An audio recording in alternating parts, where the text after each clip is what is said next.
Hey everyone, so today is a beautiful bright day here, and I heard from some of my friends that rain has started in England and other parts of Europe, and that's an answer to our prayers, to my prayers, and to everyone who's been praying for rain for them.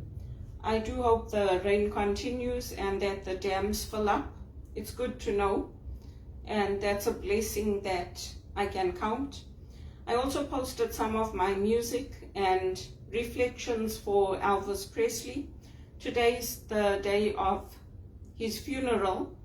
Back in 1977, I was still a little girl, and I do remember his birthday, his death anniversary, and the funeral every year now, ever since that investigation closed, because it's just something that I do. I give thanks for his music and I honor his life in that way, because I don't think I would have made it through this far without that music. That music has been a lifesaver for me, and for many years I didn't listen to it. When I was in England, I stumbled across the Elvis shop. I was going out. I used to go and explore in England because there was so much to do and see. And London is full of little nooks and crannies and little alleyways, bookstores. So on one of my walks, I discovered this Elvis shop, and his cousin was there, Donna. So I got to meet her and speak to her for a few moments, and I sent my family gifts from there, my sister, my brother and mother, and I do hope one day I will get to Graceland. It's unfortunate that the year I started working at Teleperformance, I couldn't go. I had put all the plans in place, but then I couldn't get the time off, so I didn't go. But I would like to go and to see where he lived and where he grew up.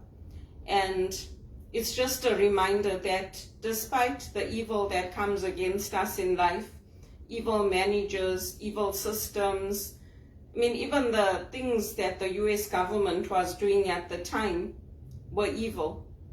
We can still keep our faith in our own way. And I know that from having grown up with apartheid, with racism, nothing can break your faith.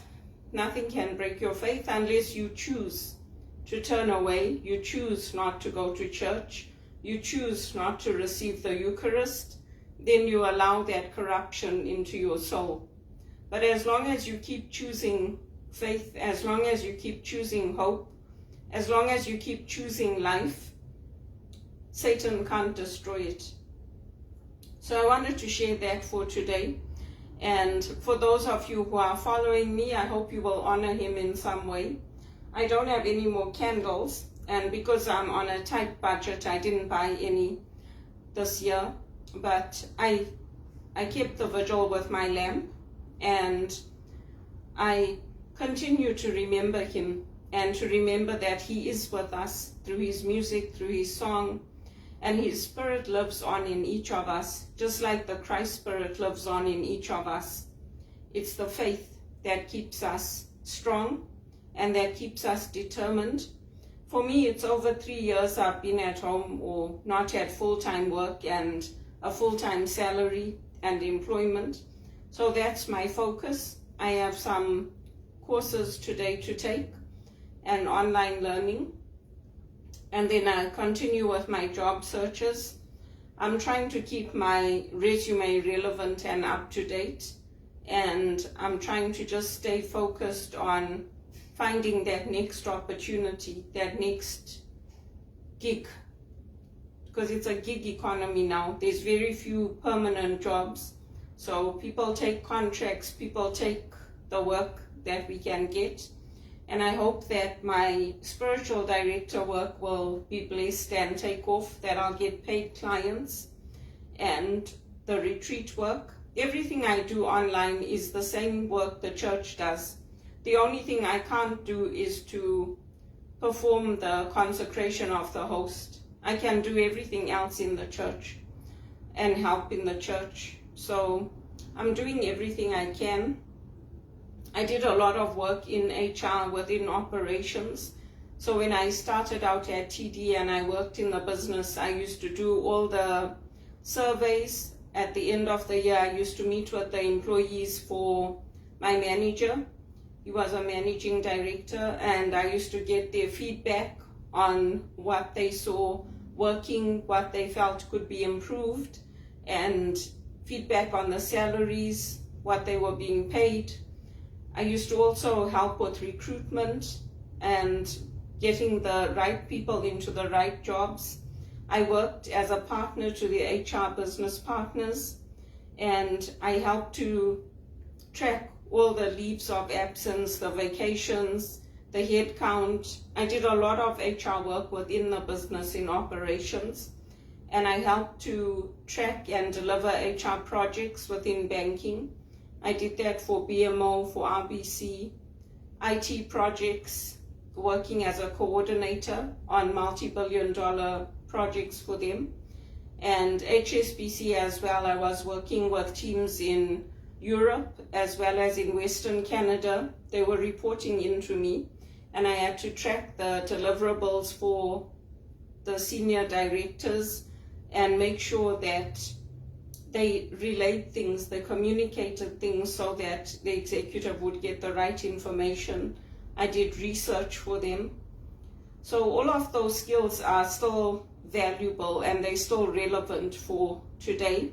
And they are transferable skills that I will take into whatever opportunity I land next. I did the same in my role at Teleperformance. I was working on health and safety for the truckers and making sure that any accidents were reported, any delays with the food deliveries getting to the big retail stores. So I held a lot of responsibility within each of my roles, and that's what I'm focused on taking forward into my next position and finding the next job for myself. So we'll see how it goes. It's already the end of August, so I'm praying for a breakthrough because I can't live on fumes. I'm just like everybody else, and everybody has the same supports.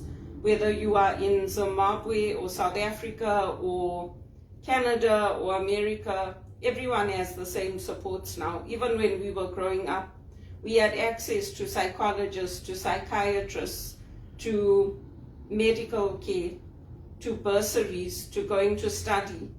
So if people don't take that initiative and then they take it out on me, then that's not my fault. They shouldn't take it out on me and have me tracked and followed and say, oh, we were worried about you. Why were you worried about me if I'm making good decisions and I'm valued at work and I do a good job and I've proven that I'm a responsible individual? Because then that's about your mental health. It's not about me. It's about you.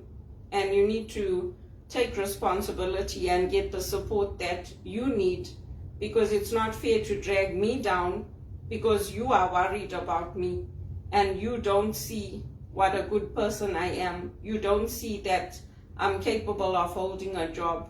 You don't see that the circumstances that are affecting me are affecting millions of people. You think I am the problem, when from childhood I've been proving to you and everybody else that I am not. So my prayer is that I get a breakthrough for my work and that I'm able to buy my own place to travel and to live in peace. And like the sisters put up a reflection today, peace is not just about non-violence. Peace is also about trusting in the Lord and trusting that whatever happens, as long as I know I'm doing the best I can and my conscience is clear, then people can't expect more of that. I pray for God's mercy on them because it's wrong what they're doing to me. It's very wrong. And for those of you who are Catholic, for me, I pray that everybody gets to go to the Eucharist and go to church. But if you don't want to lose your place in the church, I would suggest you go at least once a year. Go to church and go to confession. Because I would hate to be on the other side looking down and saying, oh, I want those people to come up to heaven. That would be even more torture. Like Lazarus said, I know I don't have money. I know that I'm a pauper, but I'm rich in other ways, and my faith is a blessing to me. And those who don't believe in it, those who don't like me going to church, those who are always tracking me and following me and saying, oh, we were worried about you, I suggest you worry about yourselves and let me live my life in peace. Because I'm not a worry to anybody. You should be worried about yourself, since you're so worried about me that you have to put calls through everywhere I work and upset everyone and cause the police to spend millions. Because I do not deserve that. I deserve to live my life in peace and come up and to have a good life. I know things are hard for everyone, but you know what? Not everybody has put themselves through university. Not everybody has remained responsible. Not everybody has remained disciplined. And I deserve better from the people that are doing this to me. And especially since it's Elvis Presley's funeral, there's a lot of things that happened to him that also happened to me. That's why I'm saying that music saved my life. Because there was nobody here, and don't think anyone's coming to rescue you. No one's coming to rescue you. You have to do it for yourself, just like I did. You might be fortunate if you have a sister like me that keeps in touch with you, that wants to know how you're doing, that helps you with my life experience. Otherwise, nobody cares. Nobody cares. And even people have told me, your mother's lucky she had you. Not everybody would have sponsored her and brought her to Canada. Everybody put pressure on me. Did they put that pressure on my sister? No. Did they put that pressure on my brother? No. Only on me, right? So why must my life be destroyed because you keep putting pressure on me? And then you want to say, oh no, you are favorite. Oh no, we love you. Yeah, right. Let me come up in life just like all of you did, with your properties and your cars and your holidays and going out on Lake Kariba and going to Victoria Falls. Then you can tell me that you love me. Because my life doesn't deserve to be ruined, just like Elvis Presley's life didn't deserve to be ruined. And I hope the police don't want me to report anything anymore. And I hope all the people around me that got harassed, I hope they report it so that you can get caught. Just like Credit Suisse got caught. And if that wasn't enough for you, if you want to go to jail and go to prison, carry on doing it, because I'm a good person. I do not deserve to be tracked and followed and harassed, and to such an extreme that my health starts failing. I do not deserve that, just like Elvis Presley didn't deserve it. Just because I don't have money, don't think that there's no God. And you think I care if you're earning 170,000 or you get millions in bonuses or 5,000 or 7,000 in bonuses? I don't care. Because that's not what I stand for. Only you care about that. And the Americans are greedy. It's never enough. That's why everyone wants to leave there and go live in Europe or come live in Canada. It's disgusting. Just let me live my life in peace and do a good job and come up in life. I'm sick of it.